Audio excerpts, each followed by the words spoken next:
자, 소리 들리니? 규빈아, 소리 들리니? 네. 음.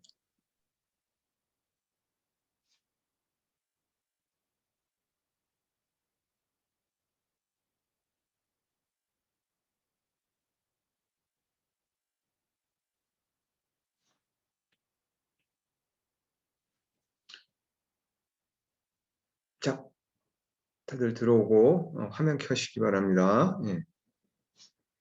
두 명이 대기실에 있다네요.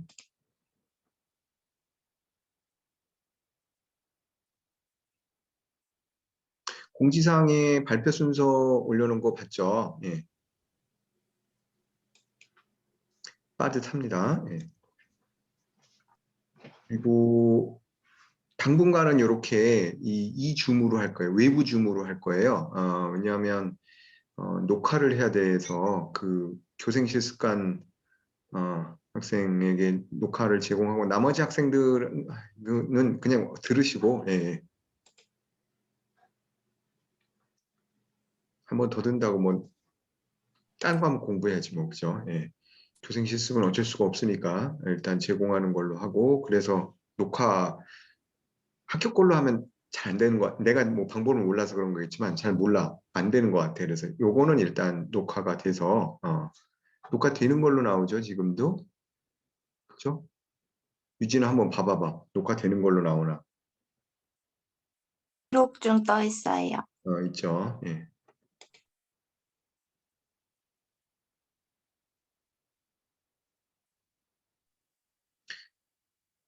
당분간 이걸로 하고 다음 주 목요일 날은 일단 발표도 잡혀 있긴 한데 가능한 한 이 줌으로 할 텐데 목요일 날은 그 사대부 중에 경상대 사대 부속중학교의 교생 실습 나도 한 번도 안 나가봤는데 참관 간대요. 참관. 나도 한 번도 안 나가봐서 얼마나 걸릴지 그건 잘 모르겠는데 그 타이밍이 우리 수업 시간하고 겹칠 가능성도 있어가지고 그렇게 되면은 미리 녹화를 뜨거나 혹은 만약에 불상사가 벌어진다면 추후 녹화라도 해서 그날에 올려놓도록 할 테니까 근데 가능하면 요 줌으로 할 겁니다. 실시간 수업을 할 텐데 딱 겹치거나 그러면 저만 수업을 저 때문에 다른 일정을 조정할 수가 없어서 그때는 좀 유동적으로 할 테니까 일단은 그렇게 알고 계시기 바랍니다. 그리고 공지사항에 올려놓은 대로 발표는 그렇게 순서대로 할 예정이고요. 혹시라도 차질이 생기지 않도록 최선을 다해서 하도록 하겠습니다. 자, 동균이 화면 왜 안 켜나? 예. 자, 왜 예인이는 너무너무 즐거워? 수업 시간이 되니까? 예. 거짓말하지 마. 예. 자, 지난 시간에 했던 내용 조금 더 이야기하고 그 다음에 넘어가도록 하겠습니다. 지난 시간에 이제 사무속에 대해서 대동법, 균역법 이야기하는 관계 속에서 계속 재정을 얘기하고 있었어요. 대동법과 균역법은 어찌되었던 간에 성격은 좀 다르죠. 대동법은 공물이고 균역법은 군역이죠. 군역이긴 한데 이게 실시됐을 때 어디에게 좋을까, 누구에게 좋을까에 대해서 지금 막 의견이 너무너무 분분해요. 그러나 정부가 이익이다 혹은 백성이 이익이다 이것 때문에 백성들이 훨씬 더 도움이 되었었다 뭐 이렇게 얘기할 수 있죠. 그죠? 윤희가 아직 안 들어왔구나.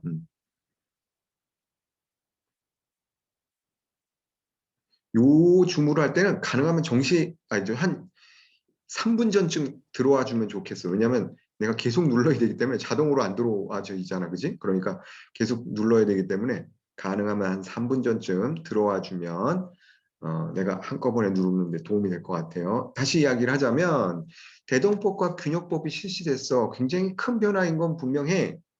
어디에게 도움이 됐을까? 정부에게 도움이 됐을까? 백성들에게 도움이 됐을까? 기존에는 백성들에게 도움이 많이 됐다라고 강조를 되게 많이 해왔었는데 정부도 손해를 보면서 이걸 하질 않아. 큰 변화야. 그렇지. 이걸 법칙화하고 그 다음에 줄여주고 뭐 이런 큰 변화가 있었지만 정부가 손해를 감수하면서까지 이런 큰 변화를 대변혁을 실시하지는 않는다라는 것이지. 백성밖에 모르는 바본가? 그렇진 않아. 정부도 그만큼의 이득이 있기 때문에 이런 개혁 정치를 실시했던 거야. 특히나 균역법과 대동법 둘 다. 문제는 뭐냐면 이 대동법과 균역법 각각의 내용들은 지난 시간에 다 설명을 했었죠. 발표도 잘 하고 균역법 같은 경우에 특히나 유포론, 구포론, 호포론, 결포론 여러 가지 개혁 논의가 있었는데 결국은 간필론 2분의 1 줄여주는 것으로 플러스 결포론으로 결포론의 가장 큰 장점이 뭐야? 안정적인 세원이 있다라는 것이지. 토지 결자니까 토지에다 세금을 어디 부동산이야. 부동산 움직이지 않는 거. 그러니까 균역법을 통해서 2분의 1 줄여준다라고 하더라도 기본적으로 결포론과 같이 결합을 하고 플러스 급대 재원까지 같이 가면은 얘는 나름대로 안정적인 재원이 된단 말이지. 재정 개혁이 된단 말이지. 그렇더라도 전체적인 재정 운영의 법칙은 뭐냐 하면 조정에서는 국가에서는 안정적으로 재원을 확보하려는 것이 가장 큰 목표였었어. 제일 큰 세원은 뭐다? 토지였었어. 토지로 모든 세금들이 다 모여들고 있었는데 토지의 큰 약점은 뭐야? 안정적이기도 하지만 왔다 갔다 해. 풍에 따라서. 그럼 어떻게 될까? 영정법으로 딱 정해놓고 그 다음에 급제 주는 것, 재해 같은 것을 어느 정도 평균을 내가지고 매년 그 정도만 내라. 총액제. 비총에 의해서 액수를 대강 정한 다음에 총액을 비총에 의해서 총액을 정해서 그만큼만 내게끔 하면 정부는 굉장히 안정적이겠지. 그지? 그러면 이 총액제에 의해서 예를 들어서 진주시에 1,000만 원만 거둔다라고 했을 때 항상 1,000만 원어치 해당되는 토지만 경작을 할까? 그렇진 않지. 또 지방도 마찬가지고 재정이 계속해서 확대가 돼. 돈 쓸 곳은 여러분들도 어렸을 때보다 지금 계속해서 돈 쓸 곳이 많아지잖아. 그렇지? 돈 쓸 곳이 많아지면 어떻게 돼? 세금은 자꾸 떼가고 예를 들면 여러분들로 치면 용돈은 한정돼 있고 어떻게 돼? 개인적인 주머니를 차야 되겠지. 알바를 하든지 뭘 하든지. 이게 바로 사모속이라는 것이야. 개방이라는 것이야. 특히나 지방재정은 뭐다? 각사자판. 경비자판이라 그랬나 여기는? 각사자판이든지 경비자판이라든지 다 똑같지. 경비는 비용을 다 그냥 알아서 스스로 자짜 가출 판자야. 지방재정은 특히나 각사자판, 경비자판의 원칙이었으니까 딴 주머니를 차야 될 필요성이 있었어. 그 대표적인 것이 바로 사모속과 개방이라는 거였지. 사모속과 개방. 일단 사모석이라는 건 뭐냐면 개방이 먼저 나오나? 개방이 먼저 나오네. 사모석부터 먼저 살펴볼게. 사사로에 모집하는 거야. 근데 이게 양쪽에서 국가와 지방재정과 백성들에게 둘 다 이득이 됐어. 사적으로 모집해서 소속을 시키는 거야. 어디다가? 국가에서 파악하지 않은 토지에다가. 그렇지. 그러니까 백성들의 입장에서 보자면, 국가 입장에서 보자면 1,000만 원만 내면 확보하면 되니까 나머지 1,100만 원, 한 100만 원어치 땅은 어떻게 될까? 상관없어. 그건 네가 알아서 해. 진주시 알아서 하라는 거야. 그러니까 진주시는 100만 원어치 세금을 거둘 수 있는 땅에 대해서 자체적으로 어떻게 운용을 할 수 있는 권한이 있었던 거야. 그치? 그래서 사적으로 여기에서 농사 지을 사람 이런 식으로 뽑는다라는 거야. 이게 양쪽의 이득에 다 맞아떨어졌어. 누구의 이득? 지방관의 이득, 여기에 투탁하려는 여기에서 농사 짓고자 하는 사람들의 이득. 얘네들의 입장에서 보자면 힘 좀 꽤나 쓰게 되면 어떻게 될까? 물론 지방관의 입장에서 더 뜯어낼 수도 있겠지만 대부분은 여기에 지방관하고 결탁한 사람들이 들어갔어. 그러니까 어떻게 될까? 좀 알만한 사이에 알아서 합시다. 좀 깎아주세요. 국가에서 세금 거두는 것보다 좀 적게 합시다. 나도 열심히 할게요. 그래? 안정적으로 대신 내, 너. 하니까 양쪽의 이득이 합치됨으로써 어떻게 될까? 사모속이 계속해서 유지될 수가 있었겠지. 민의 입장에서는 투속, 모속, 무릅쓰고 들어간 거야. 근데 이게 좋아. 무릅쓴 게 보통은 이제 손해를 무릅쓰고 이렇게 돼 있는데 이름만 좀 그렇게 진 것 같아. 손해를 무릅쓰진 않았어. 관의 입장에서는 모집해서 선발하는 거야. 그러니까 기왕이면은 안정적으로 농지를 경작하고 세금을 낼 사람들을 모아서 뽑겠지. 모입. 관의 입장에서 보자면. 그렇지. 관과 민의 서로 다른 입장 차이로 이 사모속이 존재했었던 것이지. 서로 윈윈. 백성들은 고역, 힘든 역을 피해서 여기에 사모속을 자원해서 내가 들어가겠습니다. 관의 입장에서는 총액이 정해진 가운데 어떻게 부족한 인원을 채우기에는 하나의 방법으로서 비용, 내가 토지로 이야기를 했었는데 균역인 거지, 균역. 군역에 해당되는 거야. 군역에 해당되는 건데 여기에 들어가서 알맞은 세금만 내면 되니까.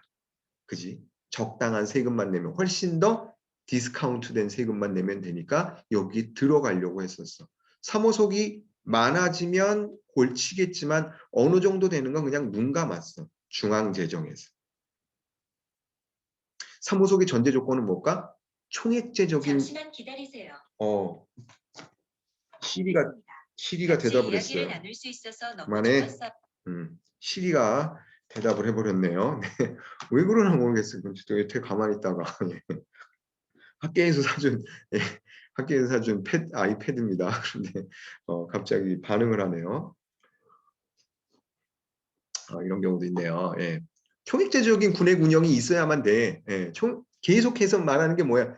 국가에서 1,900만 원 획득해가면 돼. 그러니까 나머지는 어떻게 돼? 그 나머지는 지방정부에서 쓰기 위해서 알아서 마련한 것이지. 그치? 부족한 인원이나 비용을 마련하기 위해서 지방에서 사모석을 운영했던 거야. 사모석의 예를 한번 볼까? 영조 2년에 충청도 보령지방에서 호는 4에서 500호가 있는데 군액이 훨씬 많이 배정이 됐어. 이런 문제를 해결하기 위해서 어떻게 될까? 군액이 먼저 군액이 내려온 게 더 많아. 그럼 그냥 막 뽑아야 되겠지. 황구첨정 어린아이에게. 너도 군대 가. 지금 내려온 게 너무 많으니까. 백골징포 뭐야? 죽은 사람에게도 포를 내렸던 것이지. 요런 문제가 생기기 때문에 어느 순간 과도한 세금이나 필요한 것들을 방비하기 위해서 구비하기 위해서 이런 사모석을 항상 가지고 있었어. 어떻게 될지 모르잖아. 보통은 지방재정으로 썼는데. 근데 이게 지방에서 재미가 쏠쏠하거든. 그러니까 어떻게 될까? 사모석을 자꾸 늘려가게 되겠지. 그렇지. 중앙에서 보자면 어떨까? 야, 너네 1,000만 원만 낼 수 있을 것 같아서 1,000만 원만 진주시에 내려줬는데 알고 봤더니 사모석이 한 2천만 원이야. 2천만 원이나 더 돼. 그럼 중앙재정의 입장에서 보자면 야, 할 수 있는데 왜 안 내? 라고 하게 되겠지. 그러니까 이게 문제가 되기 시작을 했던 거야. 중앙의 입장에서 보자면. 사모석의 확대, 양인의 군역 부담 증가. 지금 뭐냐 하면은 지방재정의 입장에서 보자면 사모석을 늘려가면 늘려갈수록 자기네가 더 이득이 되니까 사모석을 늘려가. 그럼 양인들의 군역 부담은 어떻게 될까? 점차 증가하게 되겠지. 근데 그 군역 부담이 국가로 가지 않고 지방재정으로 빠지니까 어떻게 될까? 국가는 손해, 지방재정을 중간에서 떼어가는 사람들은 이득. 중앙재정의 입장에서 보자면 사모석이 눈에 가시 같았겠지. 처음에는 얘네들이 좀 불쌍한 것 같아가지고 이렇게 때려줬는데 알고 봤더니 그게 아닌 거야. 그러니까 사모석이 문제가 될 수밖에 없었겠지. 시간이 지나면 지날수록. 개방이라는 건 뭐냐 하면 개자가 이을 개자야. 그 갯돈 마련하다 할 때 그 개자 있지. 그 개자하고 같은 글자라고 보면 돼. 같은 글자라고 보면 되긴 하는데 잠깐만 글자를 좀 써줄게. 그리기. 요걸로 해야 되나?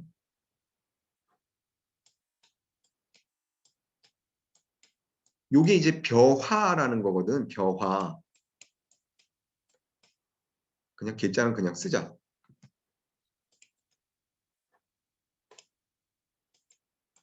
여기 어디 한자로 해놓은 것 같은데. 요게 이제 개자거든. 개방의 운영인데 요 벼화자가 앞에 붙기도 해. 그러니까 욕을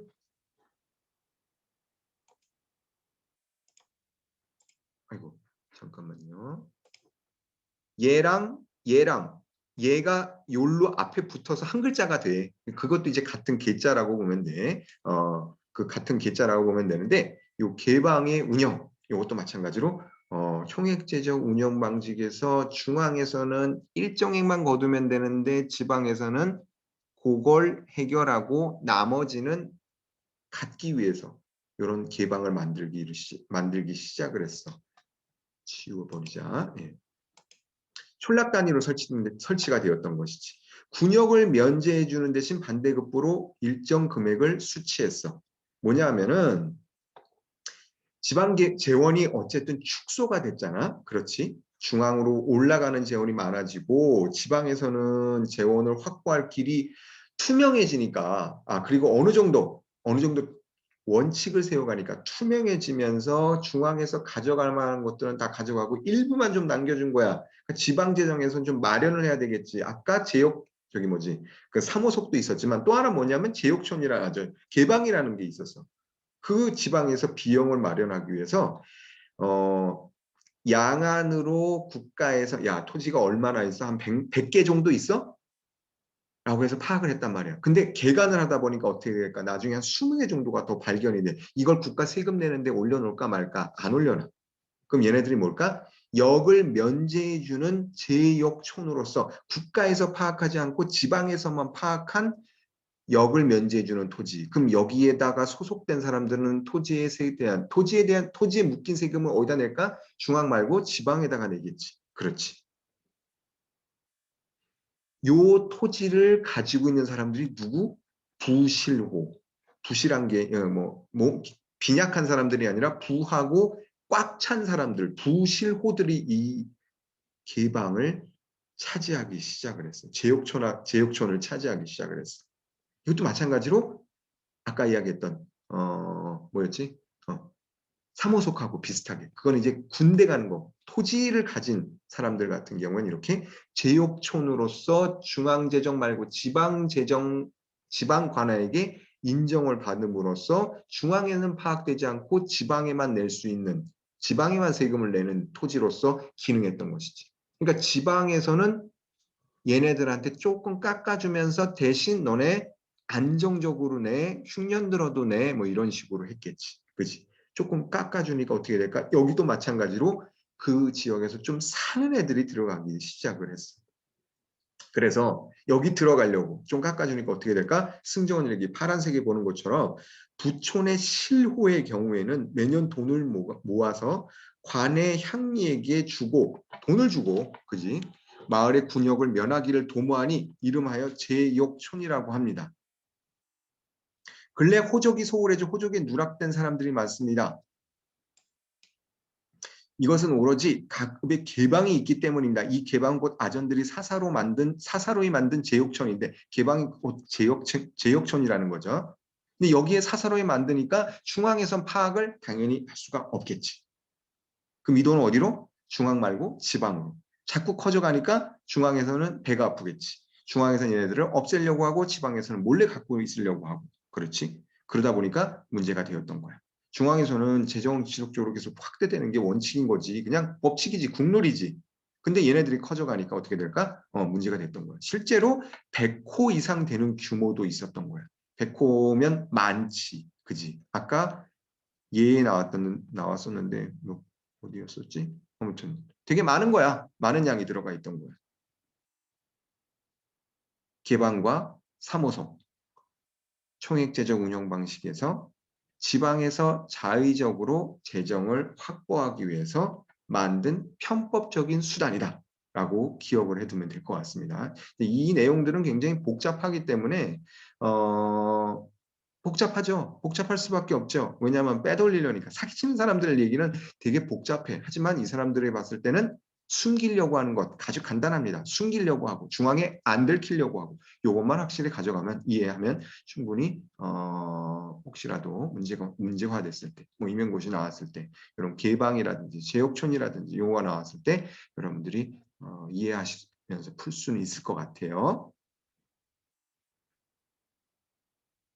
자, 간필론으로 혜정이가 잘 설명을 해줬죠. 간필론으로 마무리가 되었습니다.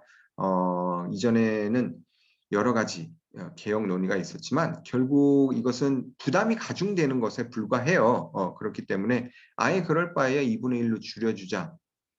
표면적으로. 대신 돌려치기를 하자로 가게 되는 것이죠. 결국 부담이 줄었나?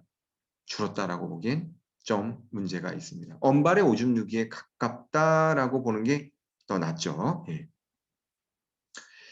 그래서 균역법이 2분의 1로 줄였다라고 해서 제가 뭐 이건 굉장히 많이 얘기했기 때문에 여러분들 귀에 못이 박힐 정도로 알고 계실 거라고 생각을 합니다만 줄여졌다라고 해서 무조건 백성들에게 좋은 건 아니다라고 이야기를 할 수가 있죠. 요거는 제가 집어넣지 않았는데 여러분들이 다운로드 받은 거엔 집어넣지 않았는데 바꿔서 올려놓도록 하겠습니다. 끝나고. 근데 중요한 건 아니고 무슨 내용이냐면요. 군정의 확보가 굉장히 힘들었어요. 그러니까 군인 수 확보하기가 너무너무 힘든 거예요. 왜냐하면 인구 센서스를 해야 되는데 지금 몇 명 있는지 전국적으로 인구가 몇 명 있는지 알아야 군인을 뽑을 거 아니에요. 원래는 6년마다 한 번씩 군적이라고 하는 군인 장적, 지금 오른편에 보이는 그렇게 생긴 군인 장적을 만들어야 되는데 여기 보면은 뉴스에 되게 많이 나오는데 기본적인 이유가 뭐냐면 여기 마마 자국이 있는 게 그대로 나와 있어요. 얼굴에 무슨 자국이 있는지, 키가 몇인지. 근데 똑같아, 대부분. 뭘까? 얘도 마찬가지로 총액제로 운영이 돼 버렸어. 매번 하기가 힘드니까.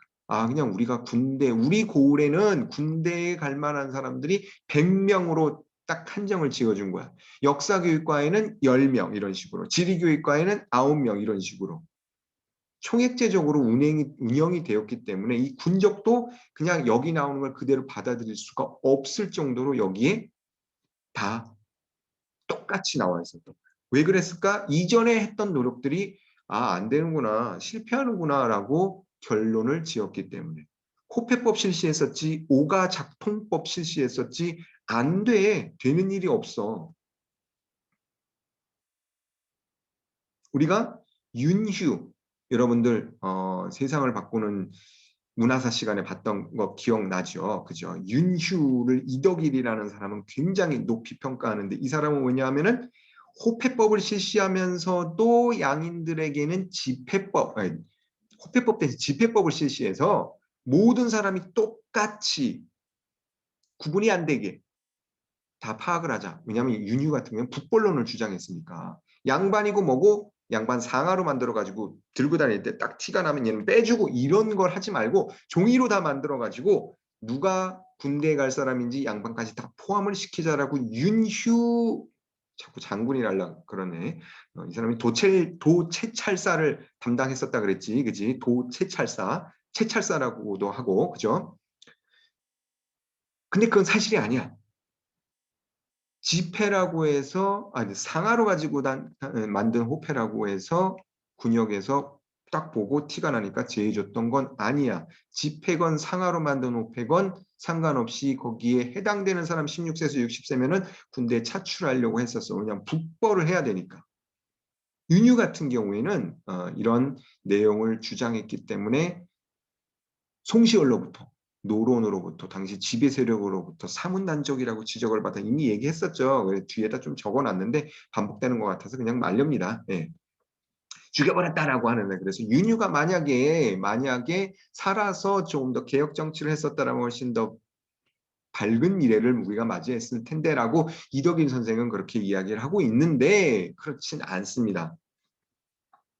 이거 뭐 겹치니까 맙시다. 그냥 올려놓지 않을게요. 예.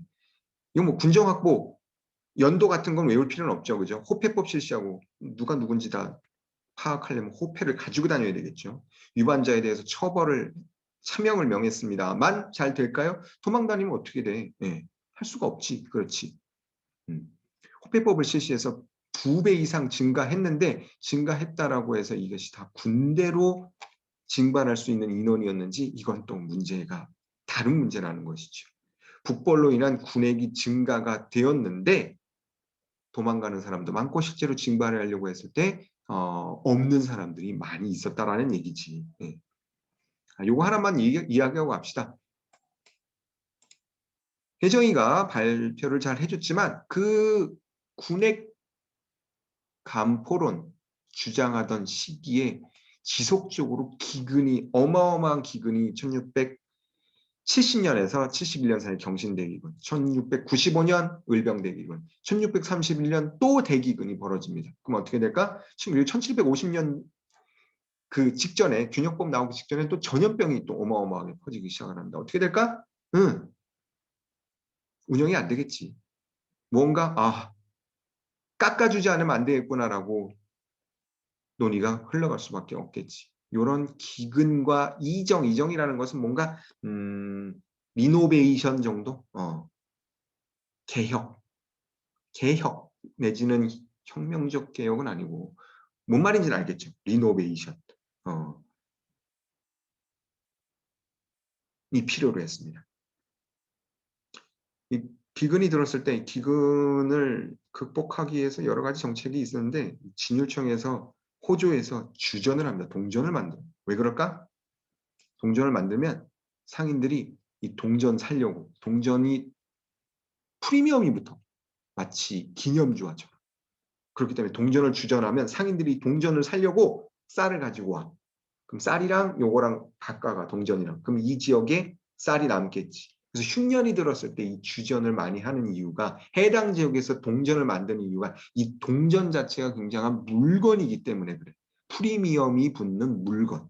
마치 기념주화처럼. 몇 년 지나면 기념주화 값이 오르잖아. 그렇지? 근데 그걸로도 해결이 안 됐어. 백성들의 생활이 안정이 안 됐어. 에이, 모르겠다. 깎아주자. 그럼 어떻게 할까? 세금은 나머지 부족한 세금 어떻게 할까? 급대 재원하고 아까 결포해서 걷어 버리자라고 했던 것이지. 균형법의 원리는 백성들을 위하고 뭐 이런 것도 있는데 현실적으로는 내가 봤을 땐 이런 기근이 더 커 영향력을 많이 줬던 것 같아. 이정청이란 이거 좀 어렵게 생겼는데 이거 한번 눈에 좀 담아둘 필요는 있어. 뭐 시험에 낸다는 문제가 아니라 한 5번씩 써봐. 이정청이라는 거. 이거 되게 중요한 한자로 되게 많이 나오거든.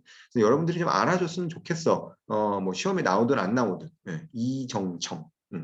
특히 이 마을리자가 들어가 있지, 그지? 이자가 들어가 있으면 이거 가지고 음을 짐작할 수가 있는 거야. 이렇게 두 글자 내지는 몇 글자가 합쳐졌음에도 불구하고 음이 하나 한 글자가 로 추정할 수 있는 걸 뭐라 그랬지? 형성문자라 그랬지. 형성문자. 뭐 두세 글자가 합쳐졌을 때 음이 바뀌어 버려서 이게 이정청이 아니라 뭐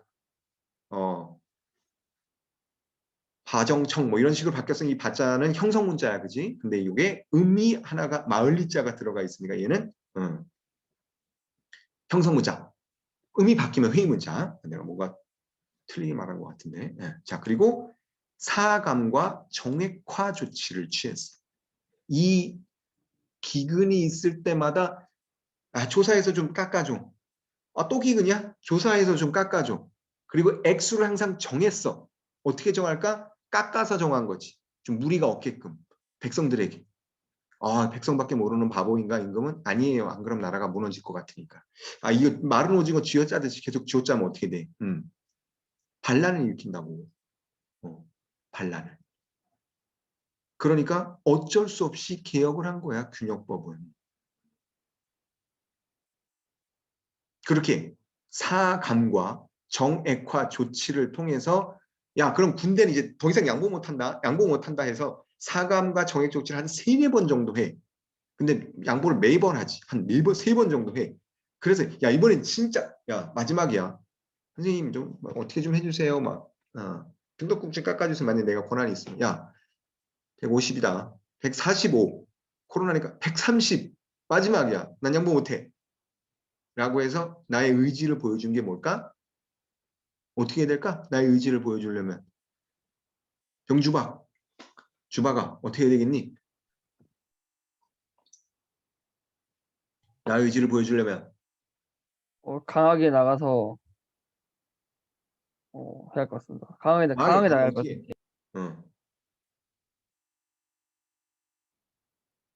강하게 어떻게 나갈까?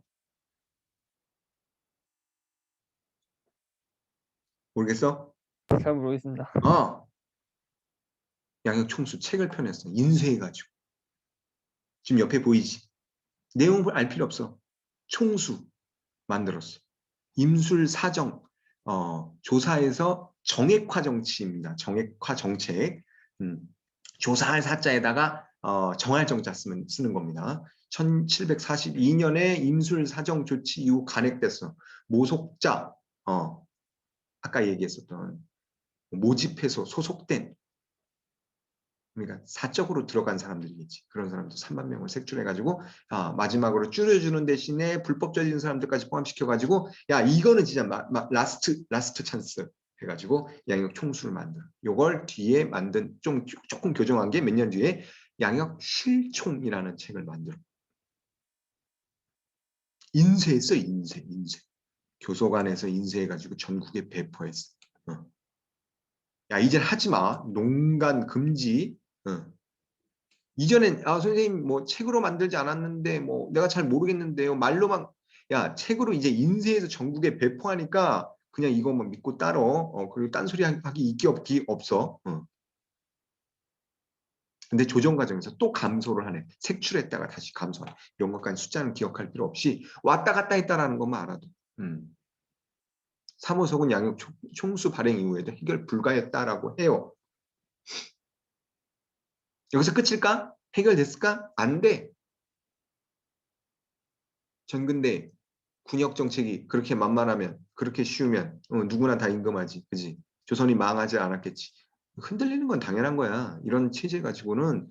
왜냐하면 인구 센서스를 정확하게 할 수가 없고 대략적으로 변통론으로 군역을 운영하려고 하다 보니까 어쩔 수 없이 이런 마지막이다 자꾸 뻥치게 되고 이런 임시 결정론이 자꾸 나오게 되는 것이지. 양육총수, 양육실총 다음에도 확정이 됐을까? 안 됐어. 그래서 정조대에는 무슨 책을 펴냈냐면 군국총목이라고 하는 군국총목. 여기다 안 적어놨어. 여기다 그냥 적어볼까? 군국총목이라고 하는 책을 또 펴내. 여기서 가장 큰 중심되는 내용이 뭐냐면 군역과 관련된 전국의 합계를 여기다 적어놨어. 왜 적어놨을까? 자꾸 애들이 가져가니까 몰래 깎으려고 하고 정해지지 않고 시간이 지났는데도 잘 보고를 안 하고 변하는 게 있으면 바로바로 업데이트를 해줘야 되는데 그게 안 들어가니까 양역 총수, 양역 실천 발음이 잘 안 되네. 실총, 군국, 총목 다 이런 흐름 속에서 나왔던 책이라고 보면 돼. 이거 올리는 게 낫겠다. 야. 이건 내가 그냥 참고하려고 했던 거고 여기까지 올려서 여러분들이 참고할 수 있도록 하겠습니다. 질문 여기까지. 없어요? 없으면 다음 나가도록 하겠습니다. 다음엔 뭐냐 하면 잠깐만요.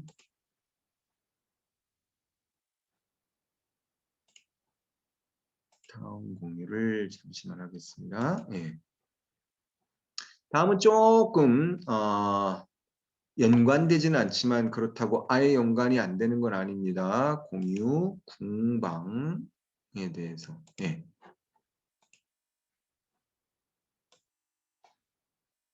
국가에서 지속적으로 계속해서 문제가 됐던 것은 뭐냐면 재정 문제, 확대되지. 확대되는데 세금은 안 거치고 그러니까 총익제를 하려고 했었고 근데 백성들은 마른 오징어처럼 자꾸 안 내려고 하고 도망가려고 하고 세금 내는 사람들을 많이 늘리려면 어떻게 될까? 토지로 치자면 면세지 듀티프리들을 없애버리고 세금을 다 거둘 수 있도록 해야 되겠지. 그렇지. 사람으로 치자면 어떻게 돼? 자꾸 오가작통법 해서 못 도망가게 하고 호패법을 통해서 내가 다 파악하려고 하고 그렇지. 이런 식의 작업들을 들어가야 됐잖아. 그렇지? 근데 이게 토지의 입장에서 보자면 면세지를 줄이는 방법이 뭐가 있을까? 궁방을 없애는 거였어. 궁방. 궁방이 뭘까? 궁방. 궁둥이하고 비슷한가? 네, 그죠. 궁궐. 네.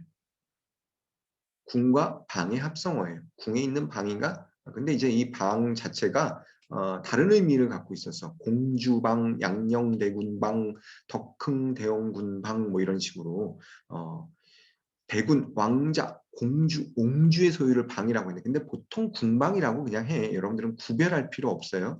궁은 뭐냐 하면 왕이나 대비, 세자, 왕의 생모, 후궁의 소유를 궁이라고 해. 예. 그리고 네. 어색하네요. 그만해라. 어색하긴 뭐가 교수님? 어색하다. 네. 어떻게 끌 수 있나 이건?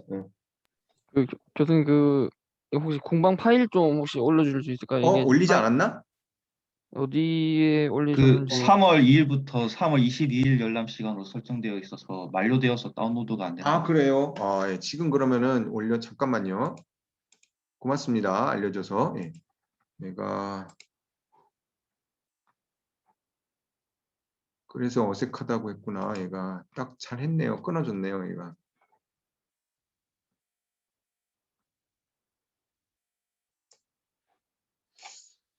러닝 사이트.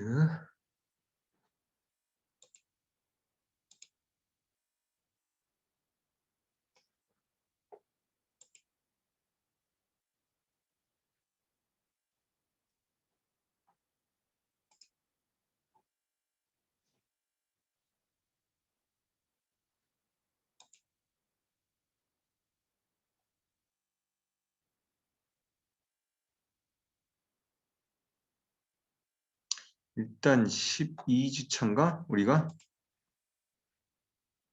오늘이 5월 20일이죠. 12주차 2차 시에다 제가 다시 한번 올려놓을게요. 잠깐만요. 지금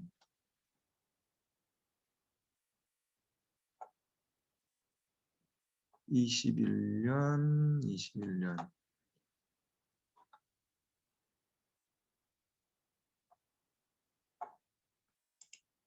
아직 안 올렸습니다. 잠시만요.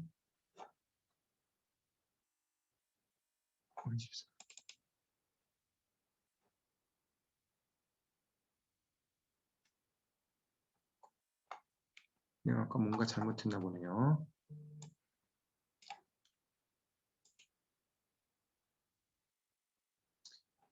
지금 혹시 볼 수 있나요? 네.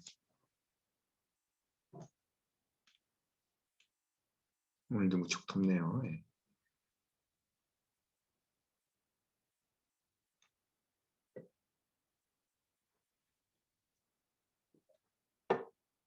볼 수 있어요? 볼 수 있습니다. 네, 그러면 나가도록 하겠습니다.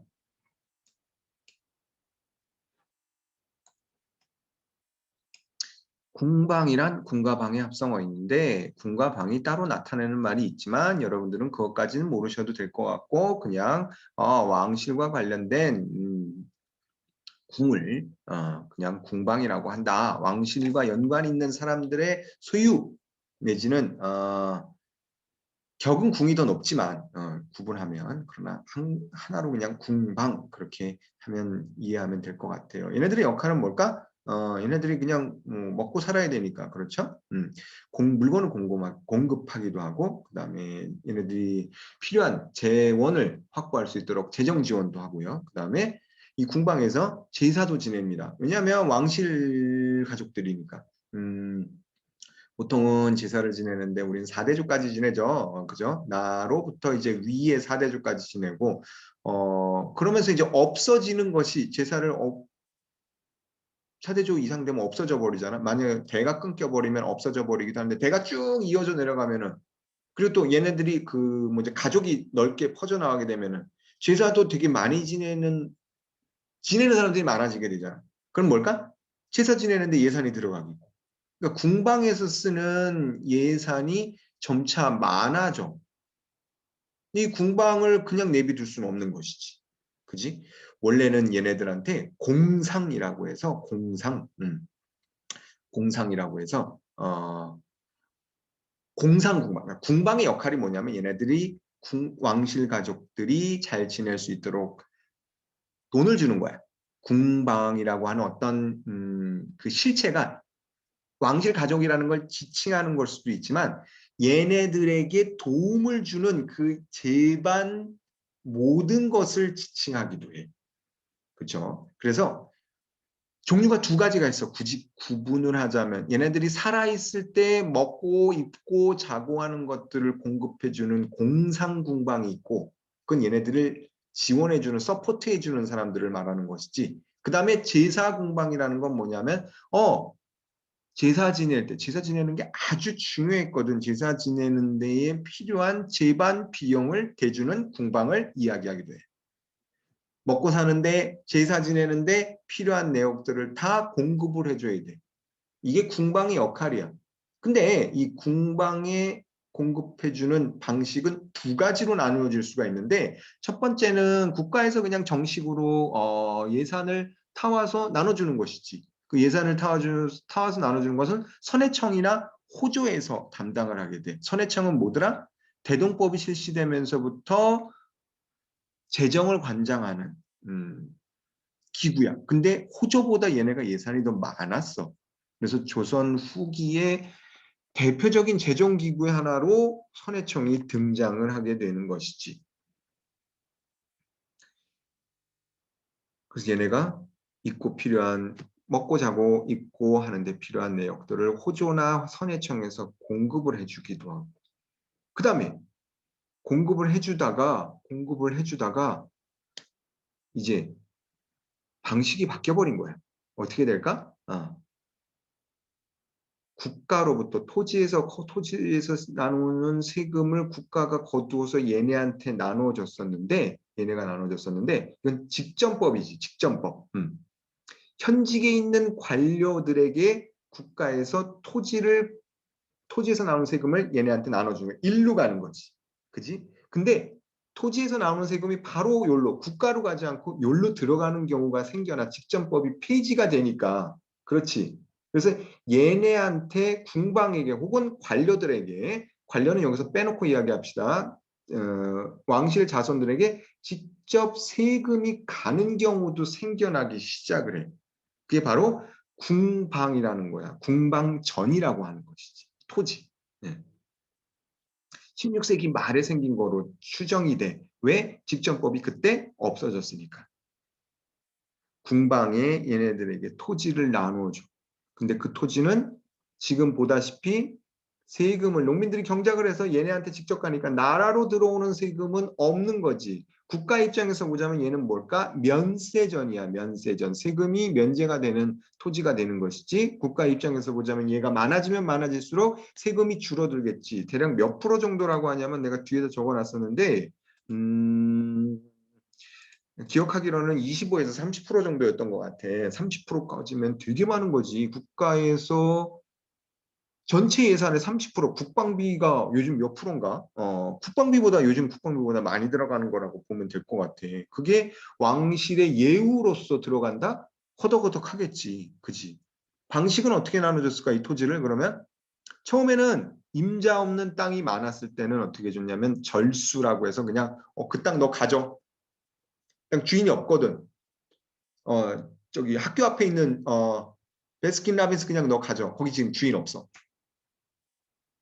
무료 주차장 주인 없으니까 너 가져. 이런 식으로 했는데 조선 임진왜란 이후부터 시기가 점점 지나면 지날수록 어떻게 될까? 그 토지를 경작해서 소유권을 갖고 있는 사람들이 생겨나기 시작한 거야. 그럼 어떻게 될까? 내가 나눠줄 수 있는 땅이 없어져. 얘네들에게. 그럼 어떻게 될까? 주인이 있는 땅이지만 거기서 나오는 세금을 네가 거둘 수 있도록 권한을 너한테 줄게 해서 이런 식으로 변해가게 되겠지. 처음에는 절수였다가 두 번째에는 지금 말한 거 이전에는 급가매득이라고 해서 돈을 줘. 네가 땅을 사 그냥. 가격을 주어서 매득할 수 있는 급가매득제를 실시했었는데 그거 가지고도 이제 안 되니까 어떻게 될까? 안 팔아. 난 땅 안 팔아. 이런 사람들이 생겨나게 되니까 어떻게 돼? 사진 못하고 소유권까지는 궁방이 갖지는 못하고 세금만 대신 네가 거둘 수 있도록 그렇게 만든 제도가 나오게 되는 것이지. 이런 토지를 뭐라 그러냐면은 무토라 그래. 무토. 없을 무자 써가지고. 좀 어렵지. 이건 기억 안 해도 될 것 같아. 내가 봤을 때. 유토라는 건 뭘까요? 토지가 있어. 있을 유자 쓰니까. 아까 처음에 이야기해 줬었던 절수나 급가 매득제를 통해서 그 토지를 내가 사거나 국가로부터 받게 되는 건 내 토지지. 토지가 있네. 그러나 무토라는 것은 뭐야? 토지가 없어. 내 토지가 없다라는 거야. 대신 세금만 내가 받는 거지. 그렇지. 그러니까 조선 후기로 가면 갈수록 유토에서 무토로 궁방이 갖는 토지의 성격이 변해 간다라고 알아두시면 돼. 그냥 참고로만 알아두세요. 근데 이게 되게 한때는 되게 중요한 문제 중에 하나였어요. 그러나 요즘은 잘 모르는 사람도 많고 역사학자들 중에서 경제사를 하지 않으면 잘 모르는 사람도 있기 때문에 여러분들이 암기까지는 그렇고 들어만 두십시오. 유토는 토지가 있다. 내 토지가 있다. 무토는 내 토지는 아니지만 세금은 들어오는, 그러니까 쌀은 갖게 되는 그런 토지라고 이해하시면 될 것 같아요. 자, 궁방이라는 것. 국가 입장에서 보면 면세지가 늘어나는 거야. 직전법의 폐지로 토지의 사유와 함께 등장하기 시작을 했습니다. 토지가 없으니까 어장이란 건 뭐냐면 옛날에는 그 멀리 못 나가잖아. 원양어업이 안 되니까. 그래서 그 앞에 있는 바다도 그냥 내 거 이런 식으로 어장이 있었대. 소유권에 가까운 어장이라는 게 있었대. 그리고 땅이 선박도 마찬가지고 갈대밭. 논이나 밭이 없으니까 어떻게 될까? 갈대밭. 근데 갈대도 되게 그 쓸데가 많았어. 뭐 자리를 깐다라든지 뭐 갓을 만든다라든지 뭐 페랭이를 만든다든지 이게 나름 효용이 있었기 때문에 이 갈대밭도 나름 가치가 있었어. 습하고 그런 좀 질척질척한 땅이지만 근데 이런 땅들도 점유하기 시작을 했어. 어디에서? 궁방으로. 제사의 비용이 증가하니까 자꾸 더 달라고 하고 그리고 궁방이라고 하는 사람들 숫자가 시간이 지나면 지날수록 늘어날 수밖에 없겠지. 그렇지. 세습이 필수적이었어. 세습이 필수적인 궁방들이 있겠지. 계속해서 자손이 이어져 내려가는 거야. 근데 또 중요한 왕손이야. 그럼 어떻게 될까? 얘는 영속 궁방이라고 했어. 영원히 지속되는 궁방. 국가 입장에서 보자면 되게 짜증나는 스타일이지. 세금을 지속적으로 안 내니까. 그치? 중간에 끊겼으면 좋겠어. 이 영속 궁방이 어마어마하게 늘어나기 시작을 했어. 영속 궁방이 늘어나게 된 이유는 불천이 제사를 지내기 때문이었는데 아까 이야기했던 거야. 불천이라는 건 뭐냐면 움직이지 않는 위패라는 뜻이지. 뭐가 움직이지 않아? 조상님들 중에 와 진짜 노벨상 받으신 분이 계시는 거야. 원래는 4대주만 지내고 제사를 끝내야 되고 하나씩 밀려나는 건데 노벨상 받은 조상님이 계셔. 예를 들어서 이황이 우리 조상이라고 쳐. 그럼 이황은 나로부터 몇십 대가 떨어져 있지만 이분은 움직이지 않아. 항상 제사를 지내야 돼. 그게 불천이 제사라는 거야. 그럼 어떻게 돼? 이 궁방은 불멸의 궁방이 돼버리는 거지. 영속 궁방, 불멸의 궁방. 지옥 끝까지 멸망하지 않는 불멸의 궁방이 돼버리는 거야. 그러면 어떻게 돼? 그만큼 국가 예산이 낭비가 되는 거겠지. 비영속 궁방, 새소리가 나네요, 갑자기. 비영속 궁방은 영속되지 않는 거, 중간에 끊겨버리거나 불천이 이 조상이 없어. 그러면 어떻게 돼? 환원이 돼. 국가로선 감사한 일이겠지. 그렇지. 자, 궁방의 수입은 뭘까? 뭐가 있을까? 뭐가 있기 때문에 국가에서 그렇게 짜증나 있을까? 토지야, 토지. 토지. 뭐 다른 데도 마찬가지지. 뭐 다 토지지 뭐 그지. 토지 말고 뭐가 있겠어. 그 외의 수입은 공상, 아까 이야기했었지? 호주나 선해청에서 주는 거야. 월급 주듯이. 내탕은 뭐냐면은 이것도 한자인데 한자까지는 여러분들이 알아두실 필요 없는데 이렇게 써. 노비노자에다 수건건자거든. 요거 내탕. 또 욕심 같아서는 뭐 어렵진 않은데 알아두면 좋아. 알아두면 뭐 알아둬서 되게 기분 나쁘거나 평생 저주받을 일은 없으니까, 그지? 그냥 외워만도 너무 심한 말인가? 이 눈에만 익혀두세요. 왕으로부터 하사하는 거야. 내탕. 공주니까 세자니까 왕이 특별한 예산은 그냥 줘.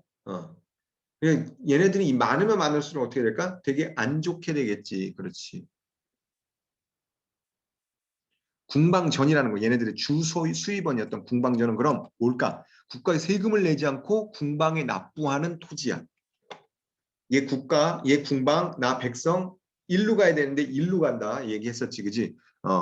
면세, 감세지로, 감세는 뭐 커트하는 거고 깎는 거고 그러다 보니까 국가 재원 감소로 이어져 대략 25에서 30% 정도가 차지했다라고 하니까 어마어마한 거지. 왕실 때문에 망했다라고 이야기할 수도 있을 것 같아.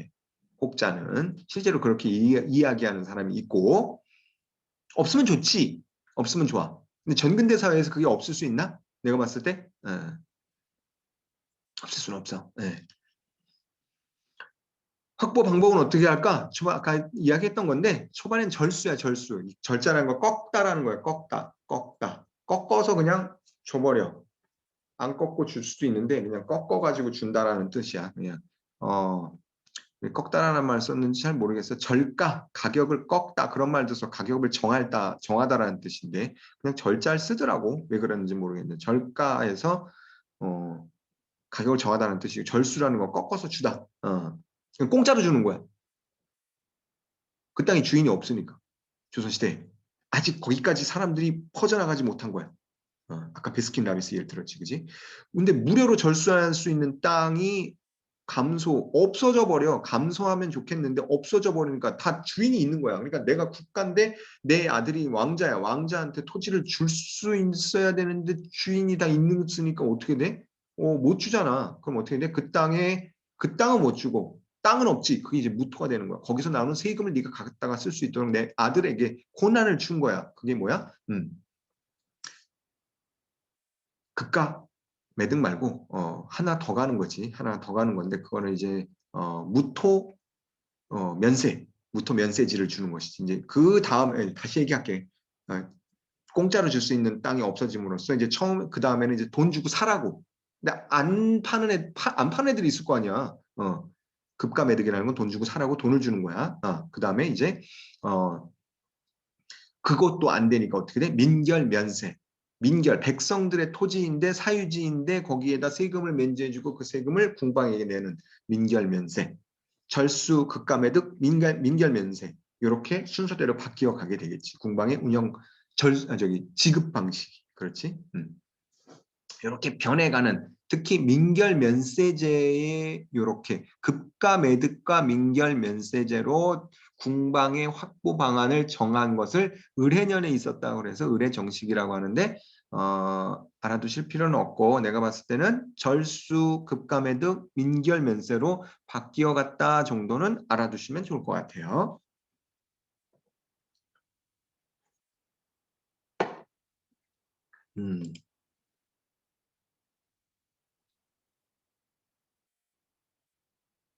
근데 이게 늘어나니까 개혁해야 되겠지. 줄여야 되겠지. 개혁은 뭐야? 줄이는 거지 뭐. 그러니까 규정 외에 수급한 왕이 또 이쁘다 그래가지고 내탕이라고 했지. 내탕. 아까 그 공상하고 내탕이 얘네들의 수입원은 토지세 궁방전하고 공상 내탕이 그건데 주 수입원인데 규정 외로 지급한 거 있으면 그냥 다 돌려버리자.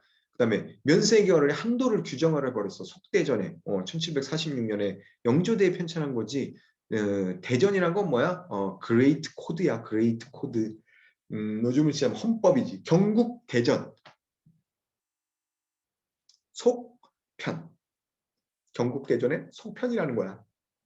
우리 법률 얘기했었지. 그 법률의 그 뜻, 법전의 뜻 이야기했었지. 첫째 시간 한 두째 시간쯤 얘기했습니다. 그렇지. 그거 한번 다시 한번 봐. 연세길의 한도를 규정했어. 영조대. 심각한 문제가 됐었나 봐 이제는. 그렇지. 정조대는 그럼 또 우리 또 뛰어난 임금하면 영정조 나오잖아. 그렇지? 정조는 또 한 걸음 더 나아갔어. 궁방이 직접 수치하는 것을 금지해 버렸어. 궁방이 백성들한테 야 내놔 해가지고 얘네들이 그냥 바치면 모르겠는데 얘네가 직접 수치하는 것을 방지해 버렸어. 국가가 개입을 해서 야 내가 거둘게. 왜냐하면 얘네들이 거둘 때에는 조금 더 더 거두니까 그 중간에서 쥐어짰던 애들을 도장 혹은 궁차라고 해. 도장. 여기 나오지 도장 궁차. 파견 금지시켰어. 호조로 납부한 이후에 분배해 준다. 어떻게 보면 직전법에 대한 직전법하고 비슷하게 변해버렸지. 그래서 요 시기에 직전법 부활하자는 얘기가 되게 많이 나와. 직전법 부활하자. 이름은 직전법이 아니었지만 어쨌든 정조가 이렇게 개혁을 해버려요. 도장과 누구? 차사. 파견할 때 궁차. 차사원인 차자가 파견하다는 뜻이거든. 얘네들을 파견하는 걸 금지시켜버려요. 이걸 병신년에 일어나서 좀 어감이 좀 그렇긴 한데 병신정식이라고 해. 의례정식, 병신정식 이건 뭐야? 그거야. 군방과 관련된 개혁정치. 신설공방에 대해서도 줄였어. 혜택을. 자, 또 하나는 뭐냐면 국가균형법, 대동법 이후에 뭔가 노력을 했음에도 불구하고 마른 오징어 지어짜기로 했음에도 불구하고 재정이 잘 안 늘어나고 이렇게 새는 바가지들이 많으니까 어떻게 될까? 또 뭔가 새는 바가지들 자꾸 메꾸려고 했겠지. 또 하나의 그 재원이 뭘까? 노비도 되게 컸어. 노비도. 노비가 왜 재원이 될까? 노비는 세금을 안 냈거든. 그렇지. 노비는 군대도 안 가. 아무것도 안 해. 산노비는 특히나 예를 들어서 내가 양반이고 내 밑에 있는 노비가 한 10명 있다 그래. 그러면은 내 밑에 있는 10명은 뭐 세금도 안 내고 아무것도 안 내. 나만 세금 내. 근데 만약에 얘네들 10명이 다 심지어 산노비가 아니라 최소한 공노비만 돼도 어떻게 될까? 공노비만 돼도 신역을 바치지. 자신에 대한 신역을 1년에 뭐 면포 한 필, 우리날로 치면 뭐 돈 100만 원만 내고 나머지는 자유로워. 외거노비라고도 할 수 있지. 외거노비. 그렇지. 근데 얘네들이 솔거노비, 산노비면 어떻게 될까? 국가로선 전혀 도움이 안 돼. 나로선 도움이 되지 양반으로선 내 사유재산이니까. 그러니까 국가로서 보자면 노비가 많으면 많을수록 좋을까 적으면 적을수록 좋을까 적으면 적을수록 좋겠지. 가능하면 세금을 낼 사람들이 늘어나게 되니까. 이거 발표해야 되는데 아니야 충분해. 염려하지 마. 쉬는 시간 없이 끝나면 하면은 40분에 끝내고 난 더 하지 않아. 국루를 지키는 사람이야. 긴장하지 마. 알겠지? 공노비 문제가 대두하기 시작했어. 국가의 그거를 위해서. 재정을 확보하기 위해서.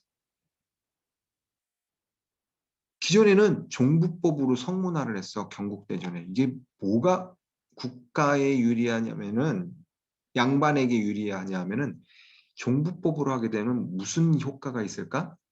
좀 그냥 현실에서 있을 법한 일은 아니지만 그러니까 이해를 돕기 위해서 하는 거야. 야만적인 시대야. 조선 시대는 다시 한번 이야기하지만 종부법이라고 하면은 아버지를 따르는 법이야. 소유권을 아버지에 따라서. 그래서 내가 만약에 노비야. 노비인데 내가 방탕해. 그래서 아이를 한 10명을 낳았어. 이 배우자가 한 사람은 고정이 안 된 거지. 일부 다처라고 해. 그럼 어떻게 될까? 10명을 낳았으면 그 10명도 다 소유권은 누구야? 나의 주인이 돼버려. 근데 종무법이 돼버리면 어떻게 될까? 내가 아무리 아이를 많이 가졌다라고 하더라도 내 주인은 그 내 아이에 대한 소유권을 주장할 수 있을까 없을까? 못해. 종부법이니까. 종무법이 되면. 근데 종부법이 되면 어떻게 돼? 나의 주인은 내가 방탕하면 방탕할수록 내가 아이를 많이 낳으면 낳을수록 내 주인은 좋아해. 그만큼 재산이 늘어나는 거니까. 그렇지. 네. 노비 주인에게는 종부법이 유리하다. 그럼 국가 입장에서 보자면 종부법을 실시하려고 했겠지. 언제 실시됐을까? 늦게 됐어. 영조, 이 훌륭한 임금, 성격 좀 괴팍하긴 하지만 국가의 입장에서 보자면 되게 노력을 많이 했었던 재정. 안 그러면 망하니까 어떻게 돼. 망하니까 해야지 뭐. 종목법으로 일단락이 되었어. 200년간에 적용되었었던 200년이 뭐야? 중간에 한 번씩 왔다 갔다 했기 때문에 그런 거다. 종부법이 적용되던 것을 이분이 돌렸어. 대단한 것이지. 그지? 16, 17세기에서 지속적인 변통론이라는 건 뭐냐면 변화시키자. 리노베이션을 하자라고 하는 그런 논의들이 야 종부법 너무 하잖아 이거. 그래서 양처병산이라는 말이 고문서에 굉장히 많이 나와. 양처병산이라는 건 뭐냐면 양인 처 여자가 양인이야. 노비가 아님에도 불구하고 함께 생산했어. 양인 처 난 노비 어떤 여자가 양인이야. 신분상 나보다 높지 난 노비인데 그치? 내가 그 여자랑 결혼을 해서 아이를 낳았어. 그럼 어떻게 돼? 양처병산의 소사는 아버지께 돼버려. 그렇지. 아니 나의 주인이 가져가는 거야. 왜 그런 문제가 발생하냐 하면은 노비가 한정돼 있잖아. 노비 같은 경우에는 그쪽 주인에게 소속돼 있잖아. 양이는 자유롭잖아. 그러니까 내가 나를 시켜가지고 내 주인이 나를 이용해가지고 너 아무데나 가서 아이를 낳아갖고 와. 양이는 자유로우니까. 이걸 이용한단 말이지. 양처병산. 그중에 못 사는 여자들, 좀 힘이 없는 여자들도 있었을 거 아니야? 그렇지? 이걸 이용해. 야만의 시대였던 거야, 조선시대에는. 그래서 양처병산 고문서의 소유권, 재산 나눠줄 때 이걸 반드시 기록하게 돼 있어. 이게 울산 호족에 보면은 한 30% 정도가 된대. 많은 거지. 그렇지. 왜 그랬을까? 노비 늘리려고, 자기 재산 늘리려고 그렇게 했던 거야. 그 사람들이 봤을 때 노비 인권은 없었던 거지. 그러니까 국가의 입장에서 보자면 이 노비가 자꾸 산노비가 늘어나. 어떻게 될까? 얘네들을 세원으로 확보해야 될 필요성이 있겠지. 종목법으로 변경을 지속적으로 요청해서 결국 되어버렸어. 종목법. 국가의 입장에서 보자면 세원이 늘어나게 되는 것이지. 조선시대에 이런 일이 있었어. 그 소송 문건이 한 3m 가까이 돼. 임진왜란 이전에 나주에서 다물살이라고 하는 늙은 여자가 있었는데 이 사람이 자기는 법정에 섰는데 관아에서 법정 수령님 밑에서 판단을 받으려고 섰는데 주인은 얘가 이 다물살이는 자기가 노비라고 하고 이 주인은 이 다물살이라는 여자가 양인이라고 이렇게 주장을 하고 있는 거야. 얘 입장에서 보자면 자기가 노비가 되면은 특히 성균관 공노비라고 해. 네. 그렇게 되면 뭘까? 자기 자식들이 1년에 몇 필만 내면 나머지는 자유야. 1년에 10만 원만 내면 자유야. 그런데 만약에 이 주인의 양반 주인의 입장대로 이 사람이 양인이면 남편이 노비였거든. 이 자식들은 뭘까? 양처병산이기 때문에 노비가 돼버려. 노비가. 그러니까 이 주인 다물살이라는 여자 입장에서 보자면 세금을 좀 덜 내기 위해서 자기가 노비라고 공노비라고 주장을 하고 있는 거야. 말이 돼? 더 열악한 신분으로 내려가고 싶어 하는 거야. 왜 그럴까? 그만큼 세금의 부담이 적기 때문에 이런 일도 일어나고 있었던 것이지. 그러니까 국가 입장에서 보자면 어떻게 돼? 노비를 해방시키려고 했던 거야. 인권적인 문제가 아니라. 예. 재산적인 국가 재원의 확보의 측면에서. 자, 여기다가 환곡을 더 이야기해야 되지만 환곡은 나중에 또 더 큰 문제와 이렇게 뿌리가 얽혀 있어가지고 환곡은 내가 맨 마지막으로 돌려놨어. 오가은은 이 환곡으로 돼 있던데, 그지? 네. 환곡은 내가 맨 뒤로 돌려놨어. 환곡에 대해서는 좀 맨 나중에 이야기하기로 하고 요번 재산 문제, 그다음에 세금의 문제는 여기까지 하도록 할게. 되게 오래 끌었지, 그지? 영정법, 균형법, 대동법 이런 거 잘 알아두고 그다음에 그거 연관지어서 3호선, 그다음에 또 뭐 있었지? 개박, 그다음에 노비 문제 뭐 이런 것들도 좀 알아두시면 될 것 같아요. 자, 그다음에 이제 재산 문제, 세금 문제, 재원 문제에 대해서 너무 이렇게 뿌리를 캐다 보니까 이 뒷부분까지 와버렸는데 다시 앞으로 돌아가서 예치에 대해서 한번 생각해 보도록 하겠습니다. 왜 예치라는 건 뭐냐면은 그냥 제가 하나로 묶어놔 버렸는데요. 예로 다스린다라는 거예요. 뻥치시네. 예가 어딨어. 근데 조선은 이런 식으로 잘 포장을 했어. 예밖에 몰라. 난 예의밖에 몰라. 네가 잘못했으니까 예의에서 열대만 맞자. 이런 식으로 예로 다스리는 거예요. 하지만 거짓말이죠. 세련된 거짓말이었죠. 그렇죠? 백성들을 정말 예로 다스리려면 인격적으로 대우해줘야 되겠죠. 하지만 인격적으로 대우를 해주지 않으면서 예의만 강조하고 예의가 뭐 전부인 것처럼 국가 원리부터 개인의 생활까지 다 지배하려고 했습니다. 주자성리학이 백성들의 삶에 파고들면서 모든 핑계가 다 예의가 돼버렸어요. 그래서 국가의 권력 다툼도 예의를 가지고 주제로 해서 싸우기 시작을 했습니다. 그것이 바로 예송입니다. 예송. 이 당시에는 예의 문제가 상당히 중요한 문제였습니다. 명분과 관련해서 상당히 어떤 행동을 하는 데 있어서 예의와 맞지 않는다고 한다면 그것은 할 수가 없는 문제였어요. 자, 그 부분을 건드리기 위해서 우리가 예송을 먼저 이야기해 보도록 하겠습니다. 그러면 누가 발표하기로 했더라? 태연이었던가? 기예송. 두 차례 예송이 벌어집니다. 예인이가 먼저. 누구? 예인이가? 그러면 예인이에게 잠시만요.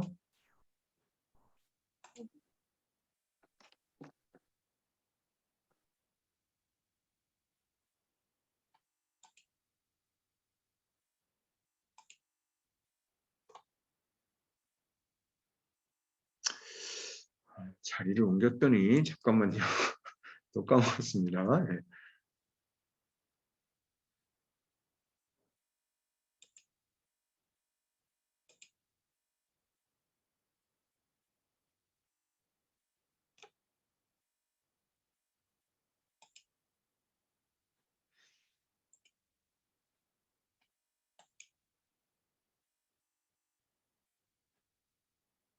주혜야, 어떻게 하는 거였더라? 그 화면 공유 위에 교수님 빨간색 응. 공유 중지 버튼 있잖아요. 아이 저 메시지도 날리네.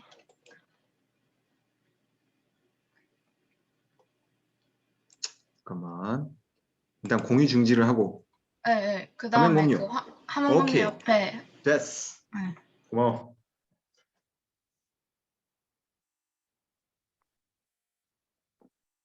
자, 그리고 이거 거기다 올리기 바랍니다. 카톡에다 올리세요. 예. 아, 네, 끝나고 올릴게요. 응? 끝나고 올릴게요. 교수님. 그래. 끝나고. 자, 그러면 기회 예송에 대해서 한번 발표를 들어보도록 하겠습니다. 네, 제 목소리 다 잘 들리나요? 조금 작은데 제가 더 가까이 가서 말할게요. 네, 기회 예송 발표를 맡게 된 역사교육과 이혜인입니다. 다른 사람들은 어때요? 잠깐만. 소리 괜찮아요? 조금 작은 것 같아요. 작은 것 같아요. 거기 저기 뭐냐. 제가 더 크게 말할게요. 예. 발표 순서는 기회 예송이 일어나게 된 배경과 경과 결과 순으로 간단하게 진행하겠습니다. 예. 예송이란 성리학의 예법을 어떻게 풀이할지를 두고 벌인 논쟁입니다. 예송은 총 2번 있었는데요. 기해년인 1659년에 있었던 1차 예송 논쟁인 기해예송, 갑인년인 1674년에 있었던 2차 예송 논쟁인 갑인예송이 있습니다. 저는 이번 시간에 기해예송에 대해서만 발표를 하도록 하겠습니다. 본격적으로 설명하기에 앞서서 그 당시의 왕위 계보를 살펴보도록 하겠습니다. 조선의 제16대 왕인 인조는 첫 번째 부인으로 인열왕후가 있었고 강남으로 소현세자, 차남으로 복림대군을 두었습니다. 예, 요것만 알면 되죠. 잠깐만. 하고 이제 조선시대 왕의 자리는 일반적으로 장남이 물려받는 게 원칙이지만 조금 천천히. 인조의 첫 번째 아들이었던 소현세자가 갑작스럽게 세상을 떠나게 되는데요. 그렇다면 원칙대로 소현세자의 아들이 왕권을 물려받아야 하지만 인조는 두 번째 아들인 복림대군, 그러니까 효종에게 왕권을 물려주게 됩니다.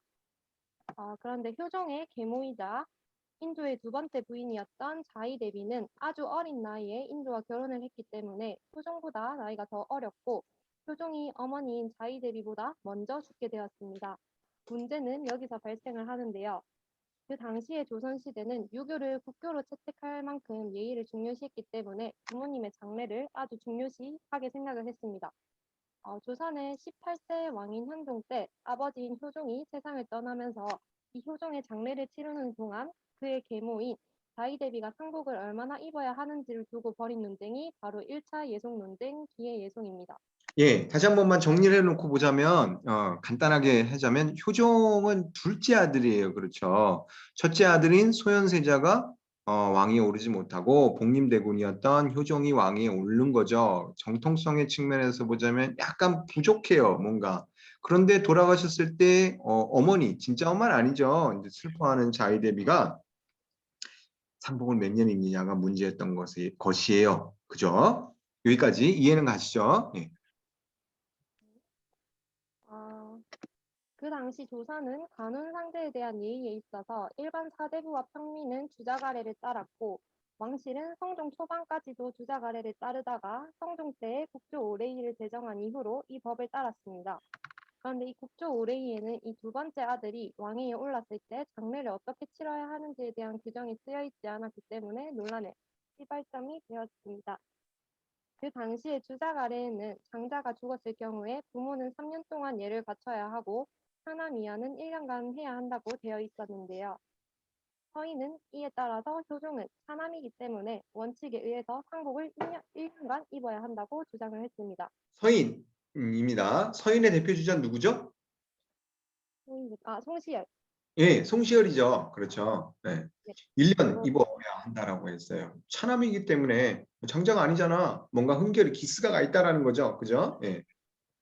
이와 달리 남이는 효종이 비록 차남이지만 임금이 되었기 때문에 장남과 같이 대우해서 3년간 상복을 입어야 한다고 주장을 하면서 논쟁이 누구죠? 시작되었습니다. 네? 누가 주장했죠? 이렇게? 허목이요. 먼저 주장했습니다. 예, 예. 네, 구체적으로 살펴보면 남인인 허목은 효종이 일단 왕위를 계승하였으니 왕통과 국통을 이은 장자라고 해석을 했고 왕위를 계승한 아들은 장자로 간주한다는 이 의례를 근거로 들어서 3년을 주장했습니다. 그러자 송시열은 의례에 3년복을 입지 않는 4가지 예외 사항인 사종지설 중에 체의 부정을 근거로 들어서 반박을 했습니다. 부모가 3년복을 입지 않는 경우는 첫 번째 손자가 후사를 이은 경우, 두 번째 장자가 아닌 아들이 후사를 이은 경우, 세 번째 장자가 병이 있어서 제사를 받들지 못한 경우, 네 번째 맞손자가 아닌 손자가 후사를 이은 경우라고 설명을 하면서 이 인조로 말하면 소현세자의 아들은 정의 불체이고 효종은 체의 부정이라고 주장을 합니다. 예, 이건 말이 되게 중요한 거죠. 체의부정 뭐예요? 체이나 그러나 바르지 않다라는 거예요. 무슨 이게 사람이면 사람이지 사람인데 올바른 사람이 아니다라고 이야기하는 거랑 마찬가지죠. 그렇죠? 예. 왕이면 왕이지 왕인데 바른 왕이 아니다라고 이야기하는 거랑 마찬가지예요. 왕의 권위에 대해서 이제 슬금슬금 이야기하기 시작했던 거야. 누가? 서인의 송시열이 근데 임금인 척하고 있네. 임금이랑 별다를 바 없었나 보지 뭐. 그렇지. 임금 머리 꼭대기 있는 거잖아. 의도한 말 아니었겠지만 그렇지. 예. 이걸 알아두셔야 됩니다. 체의 부정. 예. 그래서 영의정이었던 정태하는 이러한 설명을 듣고 놀라서 소현세자의 아들이 아직 살아있기 때문에 이 설을 인용해서 지금 논의하는 바에 대한 예의 증거로 설명할 수 없다고 밝히며 판단의 근거를 예약 해석 12문제로 가져가지 않고 국조 이래로 아버지가 아들 상에 모두 1년복을 입었다는 국제의 전례를 가지고 판단할 것을 제안을 했습니다. 이에 송시열도 말을 바꿔서 대명률에 1년복으로 되어 있다는 점과 경국대전에 경남과 차남의 구별 없이 1년으로 기록된 것을 추가적인 근거로 보충해서 1년복의 당위성을 강조하였고 현종도 고민 끝에 1년으로 확정을 합니다. 그러자 남인 윤선도가 서인들의 기년서를 효종을 낮추고 정통과 적통을 이분화한 것이라고 주장을 하면서 이 서인들이 효종의 정통성을 부정한다는 상소를 올립니다. 이에 서인들이 격분해서 윤선도를 유배시키고 예송에 가담한 남인들을 조정해서 축출하면서 서인의 승리로 끝나게 됩니다. 이처럼 1차 예송 논쟁은 꽤 오랜 기간 스트레스를 현종에게 줬기 때문에 앞으로 상복을 입는 기간에 대해서 논쟁을 할 것을 금지했지만 이렇게 장자와 처자를 구분하지 않고 결정한 것은 이로부터 14년 후인 제2차 예송인 갑인 예송이 일어나는 빌미가 되었습니다. 참고 문헌은 다음과 같고요. 발표는 끝입니다. 감사합니다. 예, 잘 설명해 줬죠? 명확하죠? 기 말고 갑인도 한번 봅시다. 예, 2차 예송도.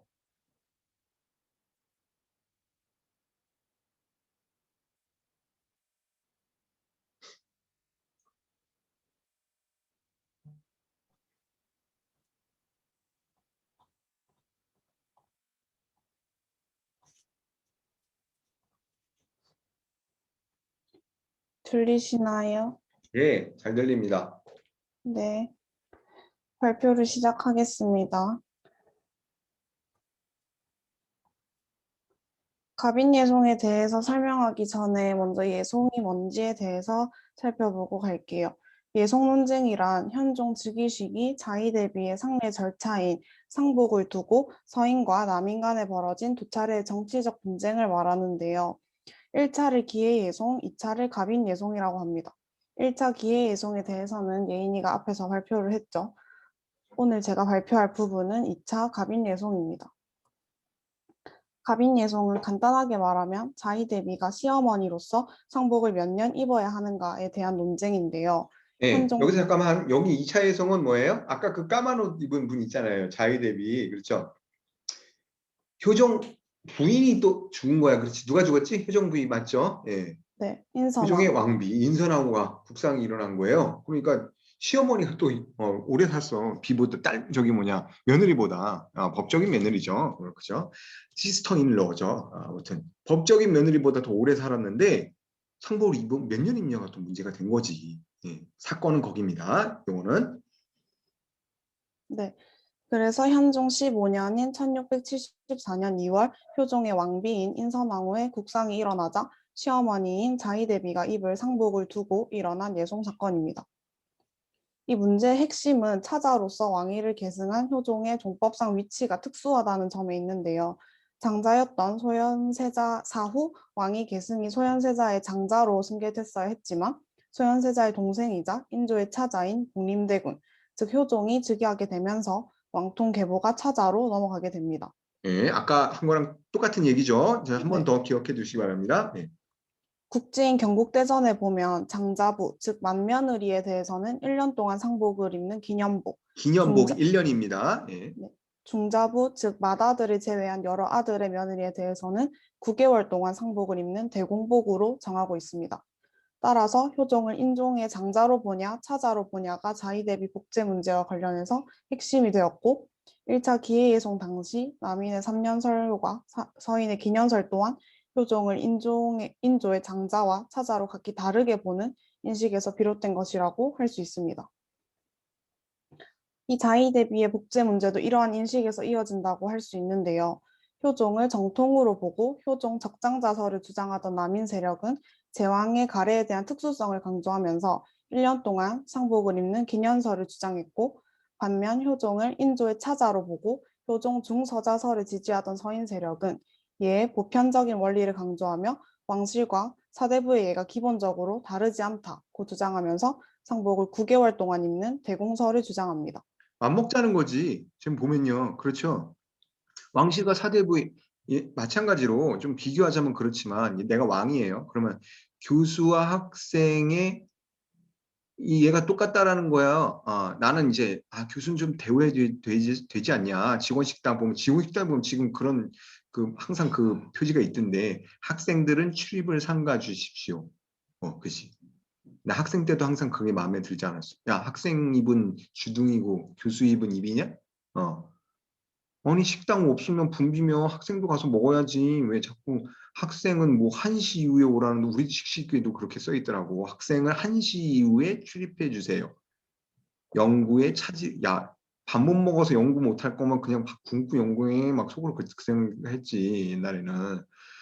직원들은 무슨 나라 구하는 일에 맨날 보면 점심도 일찍 와서 먹으면서 뭐 이런 식으로 생각했단 말이지.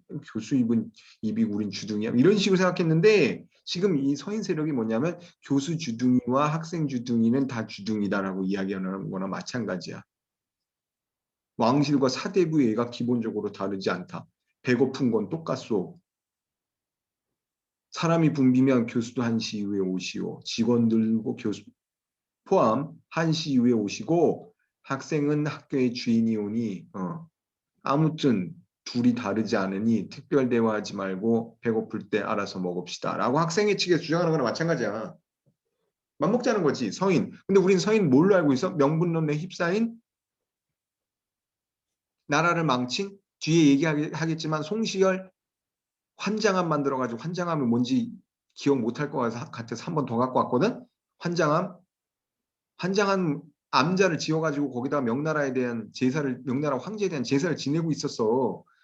야, 이건 무슨 꼴통도 그런 꼴통이 있어. 지네 아버지 제사나 지내지 무슨 명나라 황제를 왜 여기서 지내? 라고 했는데 알고 봤더니 얘네들이 왕권에 대해서는 획기적으로 급진적이네. 윤휴를 사문난적으로 죽인 게 서인 송시열이니까 얘는 보수 꼴통인 줄 알았는데 알고 봤더니 왕권에 대해선 지금 나오는 것처럼 왕실과 왕사대부 동례를 주장하고 있어. 맘먹자는 거야 한마디로. 다음. 예. 네, 이 문제는 예의 적용에 있어서 제왕가의 특수성을 인정할 것인가 아닌가의 문제라고 말할 수 있는데 예의 분별성을 강조하는 남인의 입장에서 보면 제왕가는 사서인, 즉 사대부와 다르기 때문에 왕이 계승자에게 정통을 주게 되고 효종이 장자의 지위에 있다는 효종 적장자설을 지지하는 것이고 예의 보편성을 강조하는 서인의 입장에서는 효종이 왕위에 올랐다 하더라도 선생의 차례인 차자 지위에는 변함이 없기 때문에 효종이 차자라는 효종 중서자설을 지지하는 것입니다. 인선왕후 초상 직후에는 예조에서 자위 대비의 복제 문제에 대해 장자부 기념복으로 올리는데요. 하지만 곧바로 당시 정권을 잡고 있던 서인의 압박에 의해서 중자부 대공복으로 고쳐 올리게 됩니다. 이에 남인계 유생 도신징이 상소하면서 자위 대비의 복제가 처음에는 기념복이었다가 나중에 대공복으로 고쳐진 이유를 따져 물었고 이 상소를 본 현종은 조정의 대신과 중신들을 불러 대공복으로 정한 이유를 추궁하고 재검토할 것을 지시했습니다. 또한 대신들에게 효종비를 장자부로 보는지 중자부로 보는지를 따졌는데 신하들이 경국대전의 중자부 대공설을 따랐다고 답했습니다. 이에 현종은 중자가 적통을 계승하면 장자가 된다는 예절에 대한 학설을 올리라고 하였고 예관들이 의례주소 참체장, 여기서 참체는 상례의 오복제도에 따른 상복을 말합니다. 의례주소의 참체장 구문을 덧붙여서 올립니다. 그러자 현종은 의례주소 참체 조항 중에서 장자가 죽으면 적처가 낳은 둘째를 세우고 역시 장자라 부른다는 구문에 근거해서 장자부에 대한 복으로서 서인이 주장하던 대공복이 아니라 남인이 주장하던 기념복으로 고쳐 올릴 것을 명하였습니다. 즉, 남인의 예설을 받아들인 것이죠.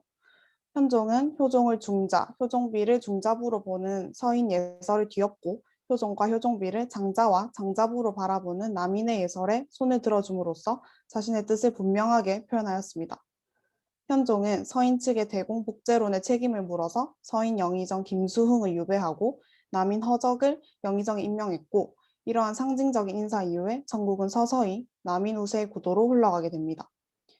이 예속 논쟁이 있기 전에는 서인과 남인이 기본적으로 서로의 학문적 입장을 인정하는 토대 위에서 상호 비판적인 공존 체제를 이루었는데 두 차례의 예속 논쟁을 겪으면서 이러한 건전한 공존의 분당 정치는 완전히 무너지고 서인과 남인 사이의 대립은 완전히 격화됐고 이러한 대립은 훗날 숙종 때 황국으로 이어지게 됩니다. 여기까지 발표였습니다. 감사합니다. 명확하게 다 발표 잘 해줬죠? 그죠? 예. 반복하진 않겠습니다. 잠깐만요. 채팅창 좀 보느라고 다시 내 거 띄울게요. 질문은 언제든지 그냥 해도 됩니다. 예. 기회 예송에 관해서 질문 한 개만 해도 예. 될까요? 예.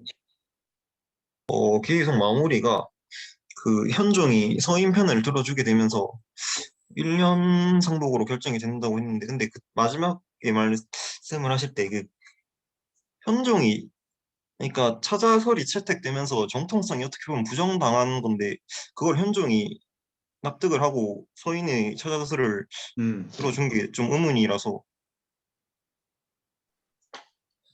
다시 한 번만. 그게 예. 아니라 서인들이랑 그 사람들이 갖고 온 논리가 그거에 대해서 반박할 논리가 따로 없어서 현종도 그냥 수긍을 했다고 논문에 있더라고요.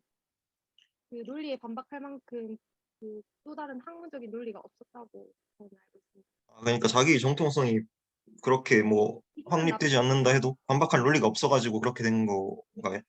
기분은 나쁜데 딱히 그거에 대해서 반박할 논리도 없었고 그 당시 서인의 힘이 너무 센 것도 있고. 네, 1차 예송에서 네. 네. 왕권은 지금 대답을 잘 해줬는데 왕권의 입장에서 보자면 자신의 이 지위를 부정당하는 것일 수도 있겠지만 당시로서는 지금 말한 대로 흐름이라는 게 있어요. 흐름이라는 게 있기 때문에 그거를 거스를 수는 없었던 것 같아. 그리고 이 사람들이 가지고 왔었던 논리가 뭐냐면은 흐름에 가지고 왔었던 논리가 자기 주장만이 아니라 옛날 책에 보니까 이런 게 있더라라는 거죠. 국제오래였나?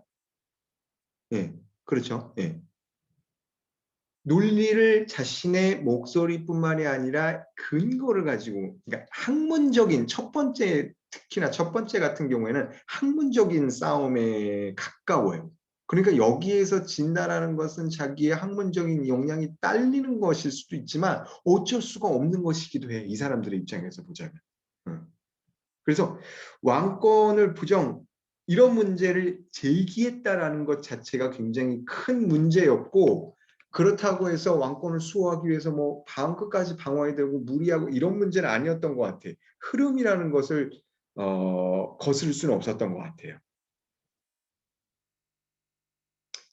문제는 뭐냐면 이런 이야기 자체가 나오면 안 되는데 자체가 나오기 시작했다라는 게 분위기상 양난 이후에, 특히 병자호란 이후에 그러니 분위기 자체가 변했다라는 것을 보여주는 거라고 할 수 있겠죠.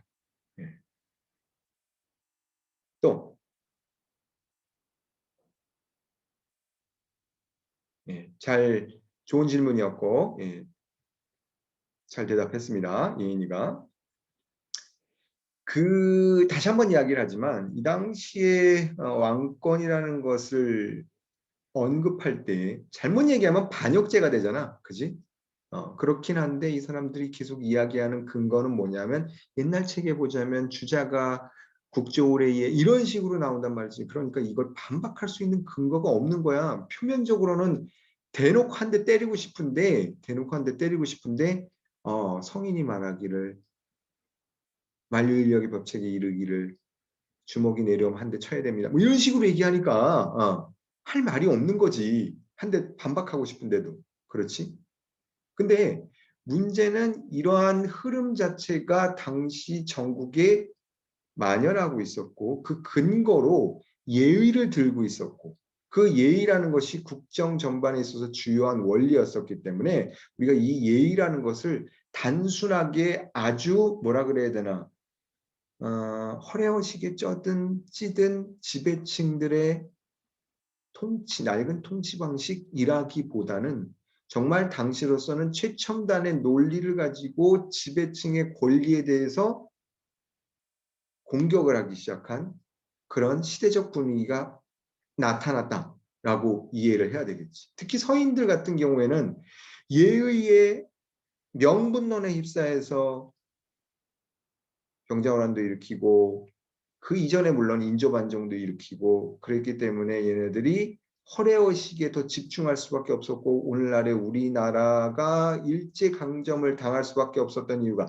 새로운 것들에 신경을 써야 되는데 아주 예의 말단에만 신경을 쓰다 보니까 그렇게 돼버렸다라는 거예요. 그 최첨단에 누가 있었다? 송시열이 있었다라고 이야기를 하는 것이죠. 문화사 시간에 이야기했지만 평정권과 난삼을 잇고 있는 이게 중국식 입장이에요. 우리나라 여기가 볼록한데 정수리가 평평한 평정권을 쓰고 있는 거예요. 중국식 복장을 입고 있는 거예요. 누가 봐도 중국 사람인 거죠. 그렇죠. 현정말 송시열이나 명나라 복장을 가지고 입고 있고 근데 이건 이 사람들이 봤을 때는 의리를 지키는 거라고 생각했어. 우리나라를 임진왜란한테 도와줬기 때문에. 그러니까 명나라는 무조건 큰 것을 사대하는 것이 아니라 의리를 지키는 것이고 그 세상의 중심이라는 것을 지키려고 하는 노력이라는 것이지. 만약에 명나라가 멸망해버렸으면 어떻게 될까? 남명, 후금 때문에 밑으로 내려간 남명이 62년에 멸망을 해버렸어요. 그럼 어떻게 될까? 세상의 정통성이 중심이라는 게 사라져버렸어요. 어떻게 될까? 그럼 난가? 하고 사람들이 생각했다라는 것이지. 존주론이라는 것은 주나라를 높이는 논리야. 주나라는 것은 뭐야? 하은주 이상사회야. 이 이상사회를 명나라까지 이어져 내려왔는데 명나라가 사라져버렸어. 공중에 무언가가 중심이 붕 떠버린 것이지. 그걸 누가 가져올까? 존주론을? 그럼 이젠 존주해야 될 사람은 주나라가 아니라 누굴까? 동주인 내가 돼야 되지 않을까라고 생각을 했던 거야. 뒤에 나올 텐데 여기 중국의 군주가 사라지면서 우리가 동주가 되었으니 이 존주론이라는 것은 무조건 중국을 사대하는 논의가 아니라니까. 주나라를 높이자고 했지만 결국은 그게 우리가 될 수도 있는 주체적인 사상으로 변할 수 있다라고도 이야기하고 있습니다. 그러니까 우리는 무조건 중국에는 굽실굽실거리고 우리 역사에 대해서 무조건 굽실굽실대는 역사만 있었어. 일본에는 그렇지 않고 교린 대상으로 여겼고 하지만 그렇게만 여길 수는 없다라는 것이지. 중국이 멸망한 다음에 우리가 동주를 자처했으니까. 조선이 중화 문명의 적통임을 천명해버렸어.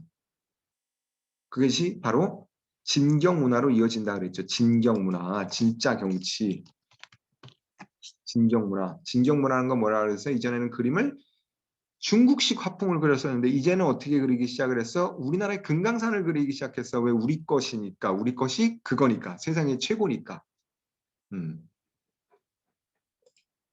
이 사람은 송시열은 오해를 받는 행동을 좀 많이 하긴 했어. 이렇게 입고 다니고 그 다음에 비례부동 해서 얘가 아니면 움직이지 않는다. 비례부동. 이 친필을 벽에다가 석벽에다가 새겨가지고 그 석벽에다가 암자를 짓고 명나라 의종에게 우리나라를 도와줬던 의종에게 제사를 지내는 사대주의의 극치라고 이렇게 이야기했었어. 뭐 글씨 하나 써준 거 가지고 그걸 절절절절 매가지고 손에 그걸 암자까지 씌워놓고 하다니 이건 말이 안 된다라고 했었는데 알고 봤더니 이 사람은 문화적 주체로서 이 논리를 가지고 우리로 치환시킬 수 있다는 것이죠.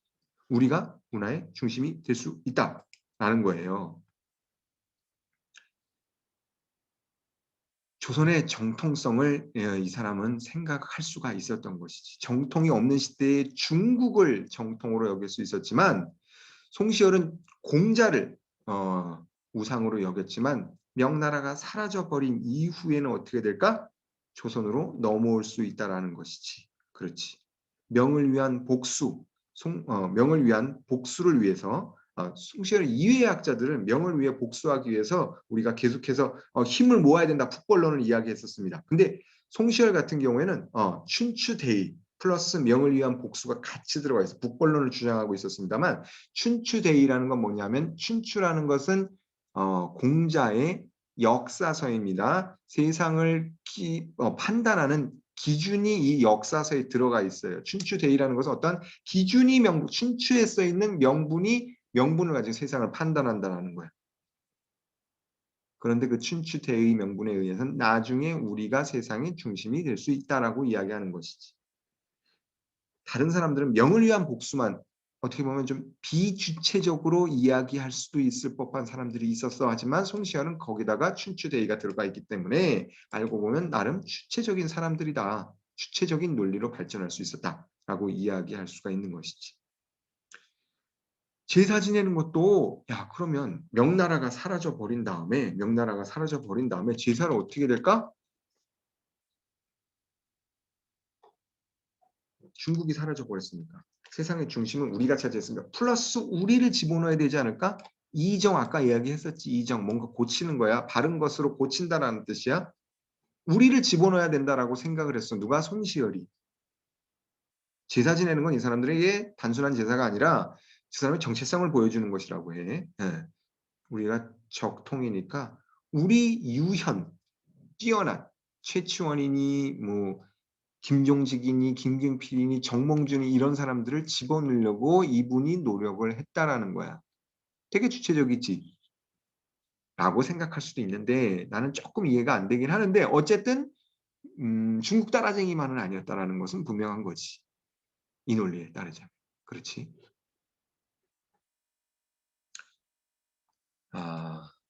회니 11호 노소 분기가 되는데 요거는 조금 이야기가 기니까 다음 시간에 이야기하도록 하겠습니다.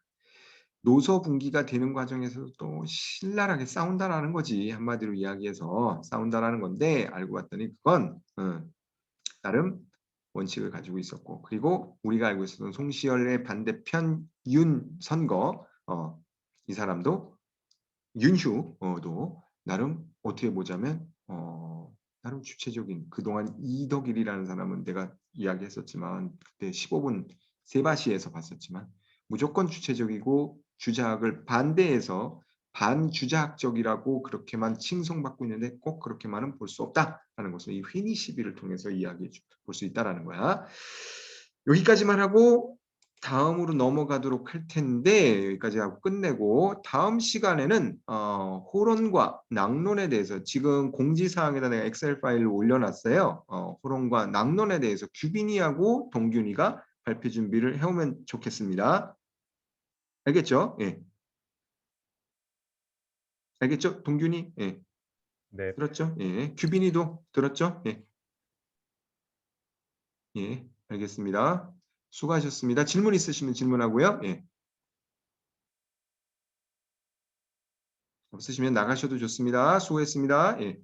감사합니다. 수고하셨습니다. 수고하셨습니다. 고맙습니다. 수고하셨습니다. 예. 교수님, 혹시 지금 바쁘세요? 괜찮아. 아니면 지금 그냥 개인 꿈미래 해도 될 것 같아서. 지금은 내가 좀 또 있어가지고, 일이 그러면 있어가지고, 다음에. 미안하다. 내가 저기 괜찮아요. 시간을 좀 따로 정해서 올려놓을게. 아직 시간이 조금 있잖아, 그지? 네, 맞아요. 알겠습니다. 급한 일이 있어? 상담할 일이? 아니요, 저 없어요. 없어? 알겠어. 그러면 다음에 알겠습니다. 내가 시간 또 올려놓을게. 안녕히 계세요. 그래.